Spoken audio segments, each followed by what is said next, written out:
Saglit lang po na live kasi mamaya-maya Birada Agila na po. So hindi natin sasabayan yung Birada Agila. Kaya lang po, kagigising ko lang kasi hindi ako nakatulog sa pagbubunyi. Kasi po napakarami po na ang dami pong reaksyon sa naganap kahapon po sa Senado. Siyempre yung mga Maka-Duterte. Yung mga Maka-Duterte po, dahil na napapakinggan nila yung mga anti-Duterte, no? Na sinasabi na buhay pa, may impeachment pa, katunayan nga, may summon pa si VP Sara. Hindi po talaga nila naiintindihan, no? Sa totoo lang po, ito po sasabihin po namin sa inyo ang naganap. Ang naganap po, dinismiss po ng Senado ang impeachment ngayong 19th Congress. Ang nakakaunawa po niyan, kasi si Trillanes nagsalita huwag kayo mawala ng pag-asa, okay pa naman, buhay pa yung impeachment. Tapos sila Risa Hontiveros umaasa pa rin. Pati po yung mga Dilawan kakamping, ang taas pa rin po ng kanilang ng pag-asa na hindi naman dinismiss May pag-asa pa Alam niyo po, sa totoo lang, no? Yung mga tunay pong matatalino dito po sa ating mga kalaban natin, ang pinakamatalino pong mga abogado nila, mag-real talk na po tayo. Si De Lima at saka si Coco Pimentel. Wala na pong iba. Silang dalawa, no? Opo. Silang dalawa po, alam nila yung naganap. Yung mga clueless katulad nila, katulad po ng mga ibang congressman. Meron pa yung Zamora Masaya pa siya Parang sinasabi, wala yan, mali yung ginawa ng walang ganun. Wala daw ganun. No? Eto, ang saya-saya po na nagpapa-interview pa nung, ang pangalan nito Zamora na to. Isa yan sa mga prosecutor na wala daw po yung ginawa ng Senado. Unconstitutional. Ang kinakailangan lang daw gawin ng Senado ay ituloy ang impeachment ayon sa Constitution. Ito pong mga batang ito, ayan no, hindi po natin paparinig yung sinabi niya. Ito pong mga batang ito, ayan, masayang-masaya pa siya Akala niya talaga, no, akala nila, wala pong epekto yung ginawa ng mga senador kasi nakasulat nga naman na impeachment lang. Hindi po, yan yung nanalong Zamora. Iba po yung sinasabi nyo Zamora, yun yung mataba Ang point ko lang po dito, marami po si Trillanes, hindi po ito yung matabang Zamora, ito yung magandang Zamora Okay. Kasama po yan sa prosecutor. Tuwan-tuwa pa siya na parang baliwala lang. Ang tunay po naganap, si Trillanes ganun din. May pag-asa pa tayo, huwag kayo makikita mo ngayon, yung mga tunay na may alam sa batas at yung mga nagdudunong-dunungan lang. Nagdudunong-dunungan versus tunay na magagaling. Yung mga tunay pong magagaling, kita nyo na high blood si Coco Pimentel. Alam niya yung ginawa ng mga senador, ng mga kapwa niya senador. Ano po ba talaga yung nangyari? Ang nangyari po talaga, no? Ang nangyari po, dinismiss. Dinismiss po. Iba lang ang tawag. Kita niyo sabi ni Coco, wala naman return to sender Ano yan? Sulat? Hindi po pwedeng return to sender. Wala tayong magagawa. Ganun yung point. Kaya malungkot na malungkot si Coco Pimentel. Alam niya na nagawa No? Alam na yung ginawa ng mga kasama niya. No? Si De Lima po ang pinakamaganda kaya siya yung nasa thumbnail ko dahil siya yung may pinaka real talk sa lahat. Parang ang sinasabi ni De Lima, walang hiya. Hindi ganito, no? Pero ganito yung implikasyon. Walang hiyayang mga senador na yan. Hindi. Teka muna, hindi nyo pa nga nauunawa. Ano itatawid? Wala nga naganap na impeachment. Ayaw nyo kasing unawain muna ako Hindi ako high blood. Naghabol ako ng oras kasi abutan ako ng Birada Agila Ang nangyari po, si Bato, nag-dismiss. Ayaw nila ng salitang dismissal. Pati yung mga 18. Gusto nila, yung inuuto nila yung mga tao na kunwari hindi nila dinismiss, pero actually dinismiss nila. Ang pinakatumpak, si De Lima. Ano sinabi ni De Lima? Dismissal ito in a nice way. Remand ay dismissal in a nice way. Dinismiss po nila in a nice way. Pero ang nakakaunawa po na dinismiss nila, yung dalawang matalino ng si De Lima nga at si Coco. Sabi nga ni Coco, wala naman yung return to sender. Pero wala siyang magagawa kasi nagpas siya eh. Nagbotohan eh. Hindi niya po sinabing walang hiya. Ako lang po nagsabi. Ang sinasabi niya, talagang garapal tong mga senador na to. Mabuti pa raw nga kung ipinasa na lang yung impeachment sa palengke. Ito ang wordings ni De Lima. Kung sa palengke pa yan, may tunay pang nagtitinda. Parang ito po ang real talk. No? Sa mga oposisyon, nagsalita na po si De Lima. Ito po ang tunay na ganap. Dismissal in a nice way. Dinismiss nila, pero dahil uto-uto kayo, kayong mga dilawan, kakamping, mga makakaliwa, dahil kaya kayong utuin, pinalabukan lang, remand or return. Di ba? At parang nagtitinda ka ng produkto. Di ba? Ayokong bilhin yan. Tumanggi ako. Ay, ayoko niyan. O, pinasosoli po. Dahil ayaw niya. Naintindihan nyo? Ang impeachment na complaint isinuli, inayawan, dinismiss sa madaling salita. Para lang maunawaan natin. Eh bakit ba dong sinabi na hindi dinismiss? Tignan nyo po yung dalawang kondisyon. Una, i-certify nila, sinoli namin sa inyo to para kunwari hindi namin dinidismiss. Pero wala na kaming i-impeach trial, wala na kami ita-trial. Bakit? Sinoli namin sa inyo. Di ba? Ayusin nyo muna yan. O ngayon, ano yung nakalagay doon? Una, ang nakalagay doon, ayusin nyo kung talaga bang nasa konstitusyon yan. Mag-certify kayo na hindi kayo lumabag sa 1-year ban. Ipaliwanag nyo rin sa amin ano nangyari sa impeachment complaint number 1, impeachment complaint number 2, impeachment complaint number 3. Ikalawa, sabihin din, mag-certify din yung Congress, 20th Congress, hindi itong HOR na to, yung papasok na HOR, na willing pa silang ituloy. So sa makatwid, wala na pong magaganap na trial. Badong, isasamon pa rin daw si BP Sara. Ano po ba ibig sabihin ng isasamon? Ngayon po, naganap na yung samon. Pumunta po yung mga kinatawan ng Senado sa opisina ng Office of the Vice President. Sinabihan na po, eto po yung mga reklamo laban sa inyo. Sasagutin nyo po ito ng loob ng 10 araw. Ibig po ba sabihin, pag sinagot yan ni BP Sara sa loob ng 10 araw, mag-impeachment? Hindi po. Bakit? Wala pa yung 20th Congress ng HOR. Ang pinasasagot na ng Senado, 20th Congress. Kailan po mag-20th Congress? Sa July. Dahil hanggang June 30, ang opisina ng 19th Congress. Kaya tapos na po yan. Sabi nga ni De Lima, dahil matalino si De Lima, dismissal ito in a nice way. Hindi namin sinasabing dismissal to, pero hindi namin tinatanggap. Ano ibig sabihin nun? Para ka nagbenta ng produkto.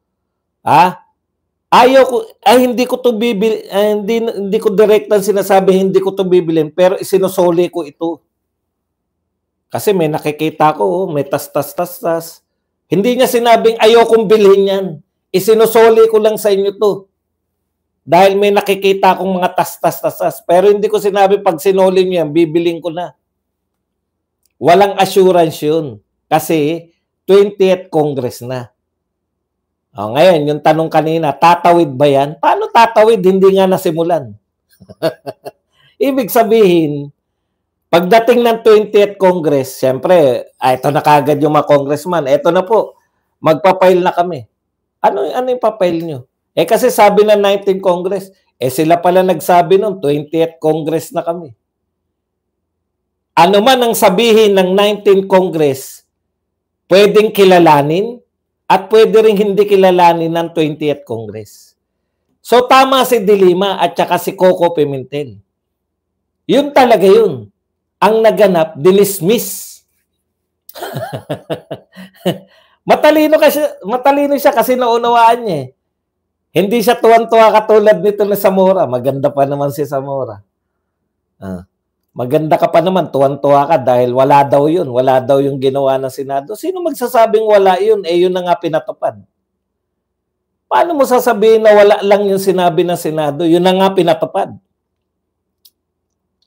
Bukas pa ako sa birada.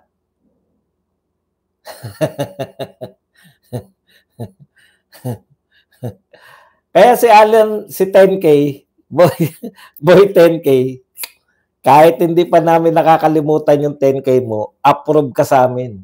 Naisahan po sila ng mga senador. Naisahan po sila ni Cayetano at ng 18 senador. Hindi po nila, ano ngayon iaangal nyo? Dinismiss ba? Hindi. Neremand. Ano ba ibig sabihin nun? Hindi tinanggap.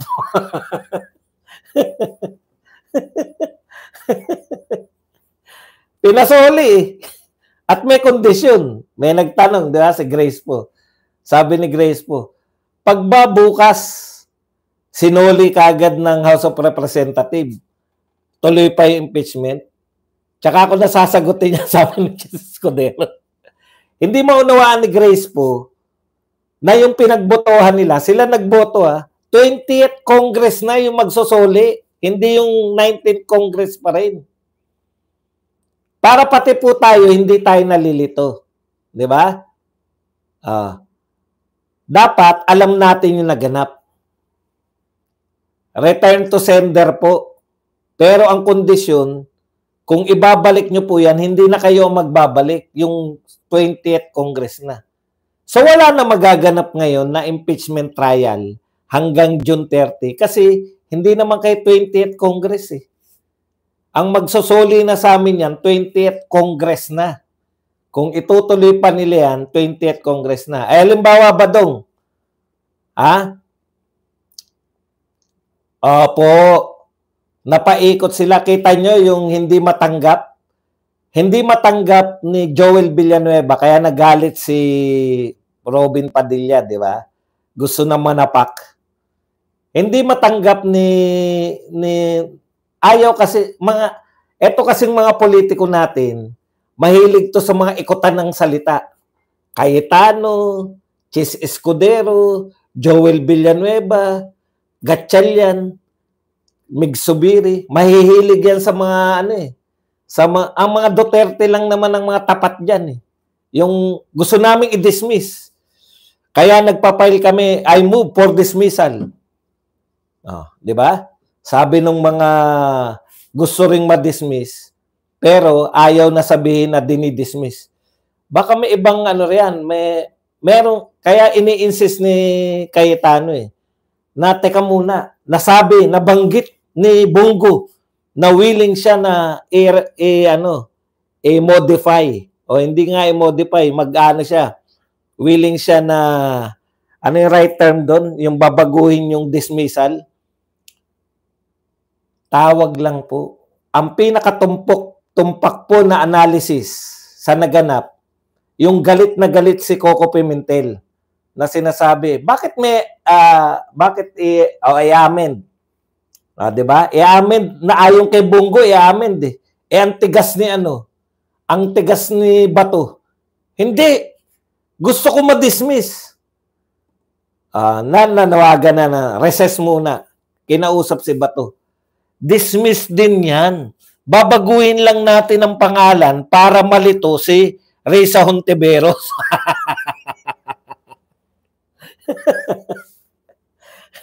Para malito si Risa Hontiveros. Babaguhin lang natin. Remand. Pero sa totoo lang, dismiss din yan. Nakalma na si Bato. Sige po. Okay na yan. Kung payag na ako na baguhin i-amend ni Cayetano. Ibang termino lang po. Anong sabi ni Dilima? Sa mga nag-aangad pa po, sa mga nag-aalinlangan pa po na tuloy pa rin Hindi na po tuloy yan. Kasi 20th Congress nga Kaya, di ba, ang pinagpipilian natin si Chis Escudero lang. Chis Escudero lang, tsaka to si Tito Soto. Tito Soto, definitely, burado na yan. Hindi ka karapat-dapat na maging Senate President dahil wala kang stand. Ano ba yung stand ni Tito Soto? Ngayon, napakahalaga nito. Wala siyang stand. Nakikiayon lang yan. Umaano lang yan si Tito Soto. So wala na po yan. Ngayon, ito po, kaya maganda po yan, Chis Escudero versus Cayetano. Bahala na, nakakuha si Cayetano, di ba? Puta, okay to. Okay to si Cayetano. Ayan ang magiging maglalaban sa pagiging Senate President.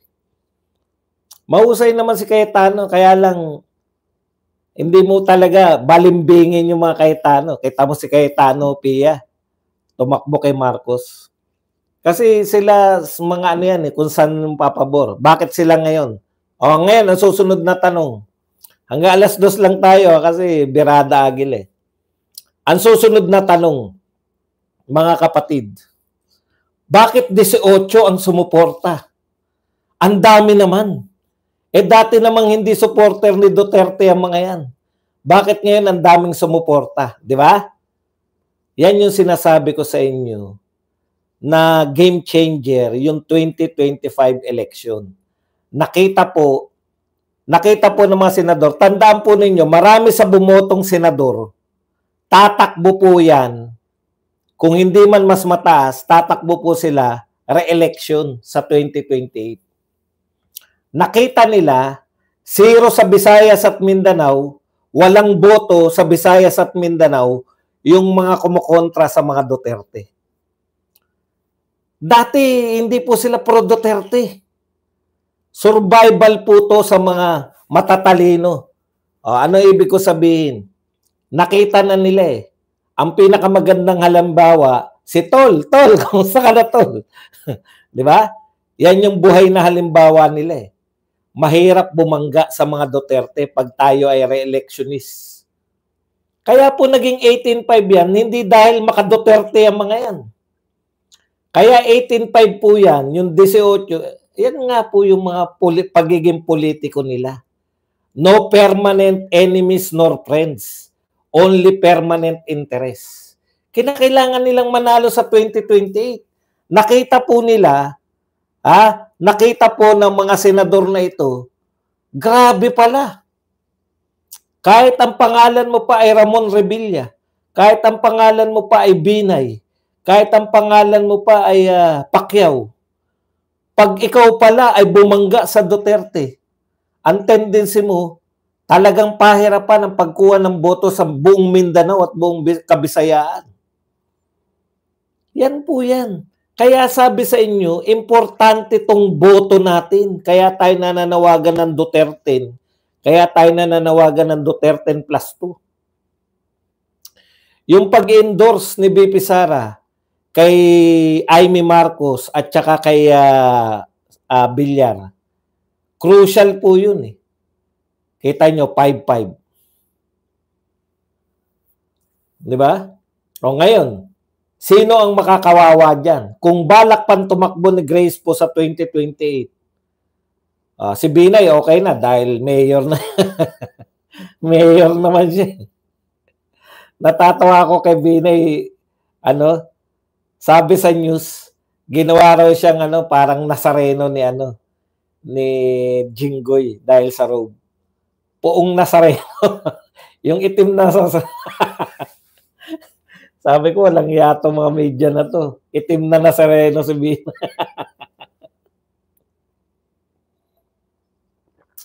Okay. Mga kapatid, natutuwa ako. No, Pasabilyo, mag-rally na kayo. Ngayon po, eto na yung mga mayayabang, di ba? Ang yayabang na mga yan. Pag ano kayo sa Senado, tandaan nyo, mag-e-EDSA kami. Simula na po kami ngayon, EDSA Watch Day 1. Bangaw. Bangaw po ang nasa EDSA. EDSA Watch Day 1. 1 Bangaw, 0 Dilawan, Kakamping, Pinklawan, Makabayan Black. 1-0 na, panalo ang Bangaw. EDSA Watch Day 1. Panalo ang Bangaw. Walang nakitang rallyista. Asa na EDSA nyo? Pasabilyo, pamunuan mo na. Aba, anak ng tinapay.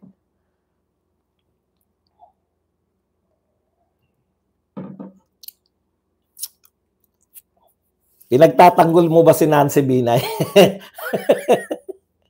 Kung makakantsaw daw ako, akala mo maputi ako. Mag-rally ka na, Pasabilyo. Okay. So sa mga hindi po, ulitin ko po sa mga hindi po nakakaunawa, dismissal in a nice way po ang naganap. No? Dismissal in, ano yung termino ni Dilima? Maganda yung termino ni Dilima. Actually, it is a dismissal in a nice way. Yung pagkakasabi po ay maganda, remand, return. Return. We are returning your impeachment complaint. Dinismiss nyo na rin kasi bakit po dismiss na? Hindi po nila pwedeng ibalik ngayong 19th Congress. Bakit? Ang nakalagay sa pinagbotohan, 20th Congress. Kailan po magsisimula ang 20th Congress? After ng SONA. Yun po ang simula kasi. Ang SONA po kasi, hindi pa pala, sa SONA. Ang SONA po, dinideliver po yung State of the Nation Address para po sa inyong kaalaman sa pagsisimula ng recess ng Congress. So, yung recess po, nagkataon po ngayon 2025. Pagkatapos po na recess, hindi na po siya recess. Yung iba po, hindi na babalik. Panibagong Congress na po to. So, 20th Congress, kasabay po yan ng pagbubukas. Hindi, yung SONA po ay napasabay ngayong 2025 sa pagbubukas ng bagong Congress. So, ang nangyari po niyan, dinismiss na po sila ngayong 19th Congress. Kumbaga, bakit pinadalan pa rin po ng summon si BP Sara? Para si Risa Ontiveros lituhin. para lituhin po si para lituhin po si Risa Ontiveros at saka si Grace po. Di ba lito sila? Ngayon, sige, 20th Congress na. Ito po ang senaryo, Sa 20th Congress, sasabihin ba siyempre yung HOR ng 20th Congress, sabihin, tuloy na natin. Binigyan tayo ng pagkakataon ng Senado para ibalik sa kanila. Ngayon, okay na. Nasabi na nila na walang paglabag sa batas yung ginawa naming fourth impeachment yung aming sinalang. Okay. Wala daw paglabag sa batas yun. Binalik nila sa Senado ngayon. Nariyan na si Marcoleta. Ano to? Impeachment trial? Impeachment? Bakit? Tapos na ba yung 1-year ban? Kailan nyo ba pinasa to? Original pong pagpasa niya, February. July pa lang ngayon. Sa February pa uli kayo pwedeng magpasa.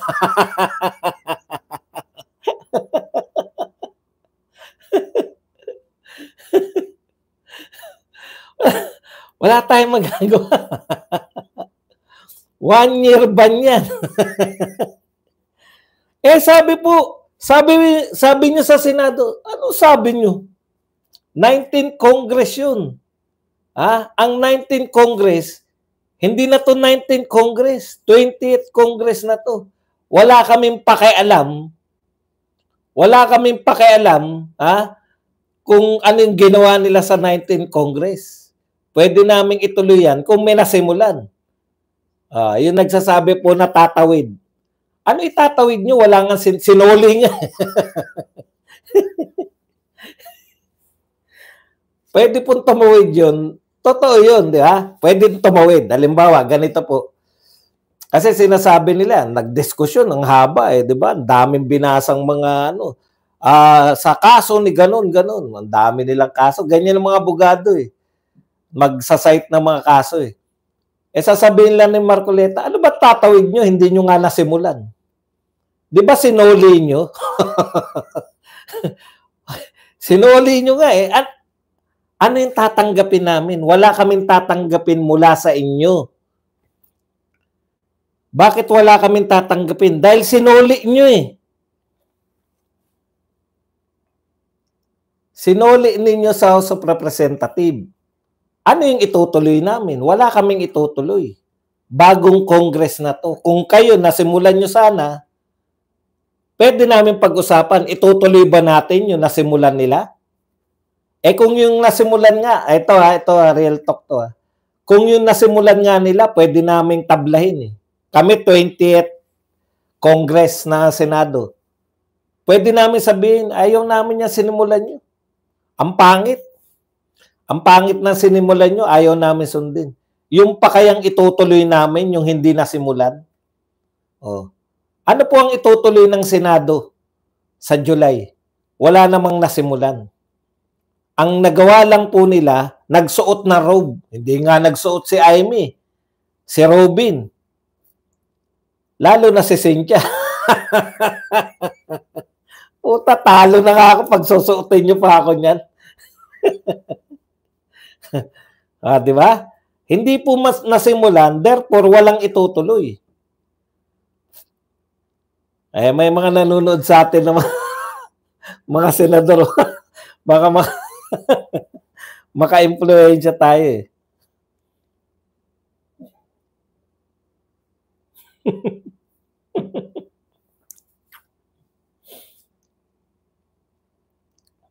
Romualdez ang SP, hindi naman po naging Senate President si Romualdez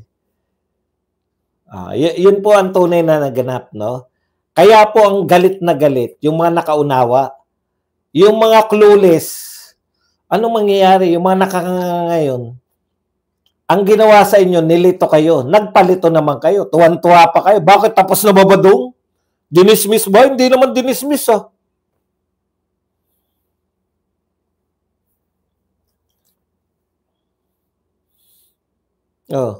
Wala pong itutuloy kasi sinuli.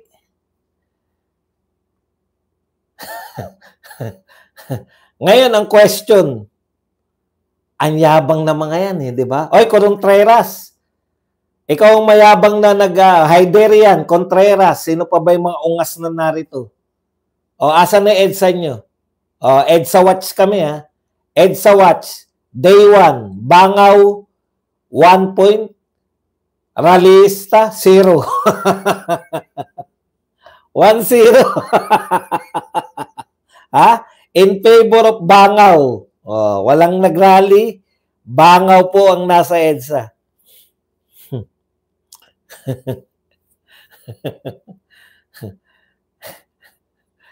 Asan na kayo?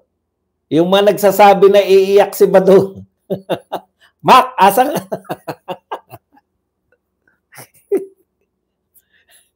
Nanumpa pala, lahat po yan, palabas lang ni Chis Escudero. Lahat po yan. Bakit po? Ano po yung batayan ng mga senador? Alam niyo po kung ano? Yung midterm election. Nakita po nila, putya. Pag ako, kumontra sa Duterte ngayon, Wala akong kakainin sa 2028. Goodbye na ako sa Mindanao. Goodbye pa ako sa Visayas. Ganun po yung power nung 2025 midterm election. Pinakita po natin, number 1 po, Duterte. Oh. Sa tingin nyo ba, nag-number 1 si Bato, si Bongo dahil kasama na rin yung mga malasakit center. Pero, kaya po siya nag-number 1, aminin man natin at hindi, kaya po nag-number 1 si Bongo dahil galit na yung mga Duterte supporter sa mga pinaggagawa ninyo. No, sabi ni Amy Marcos, ang katutak palang kinasok kay BP Sara. Meron sa Ombudsman, meron sa Supreme Court, meron sa DOJ. Napakarami.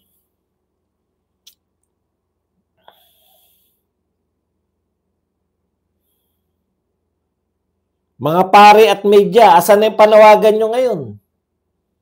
Hanggang statement lang kayo. EDSA Watch, Day 1. Banga 1 point, Rallyista 0. Ang hikayat kayo, puta, murahin pa kayo ng mga tao. Manghikayat kayo dahil gusto nyo ma-impeach si BP Sara? Hindi nyo kasi kinonsider eh. 32 million ang sinusunod ng mga kaparian at saka ng media, yung 200 plus. Yung 200 plus na mga congressman, asan kayo ngayon pupulutin? Teka, baka may nakakalimutan tayo. Yan, nagsimula na sila. May prayer rally na sa labas ng Senado. Mag-alas 7 ng gabi. Siyempre, pinangunahan yan ng akbayan. Ayan. Ayan, tuloy nyo na sa EDSA yan. Yung mga matatalino po kasi, kaya po sila galit, alam po nila yung nagginawa. Yung mga clueless, yung mga sabi, buti na lang hindi pa dinismiss. Anong buti na lang hindi pa dinismiss? Dinismiss po. In a nice way. Return to sender. Kahit na po itawag niyo dyan, hindi